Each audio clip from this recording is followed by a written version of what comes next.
इस वीडियो में 17.5 इंच का तीरा और 14.5 इंच के शेरवानी के लिए तीरे की कटिंग करते हैं और फिर आपको दिखा देता हूँ, पूरा तफसील आपको बता देता हूँ मुख्तसर वीडियो में। 17 इंच का तीरा है तो यहाँ पर हमने रखना है 9.25 इंच, 2 सतर हमने बढ़ाने हैं, ठीक है। और यहाँ पर हमने रखना है पिक्स 9 इंच, यानी आधा इंच सिलाई में और बाकी 17 इंच का पिक्स तीरा रह जाएगी, ठीक है। और यहाँ से 4 इंच में हमने इस तरीके से सीधा लकीर लगा लेनी है, ठीक है। किसी भी साइज़ का तीरा हो तो आपने इस तरीके से, ताकि कपड़ा भी उस पर कम खर्च हो, ठीक है।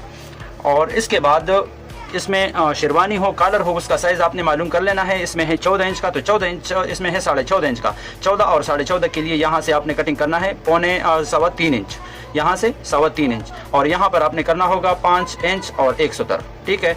और चौड़ाई में हमने फ्रंट साइड में यानी कमीज़ के फ्रंट में हमने कटिंग की थी 2 इंच में 1 सतर कम, तो उससे आधा इंच ज़्यादा हम यहाँ पर कर लेंगे, यानी 2.5 इंच में 1 सतर कम। और यहाँ पर ये 3.25 इंच था तो यहाँ पर हम रख लेंगे 3.5 इंच और 1 सतर, यानी 3 सतर इससे ज़्यादा, ठीक है। अभी इसकी कटिंग करें।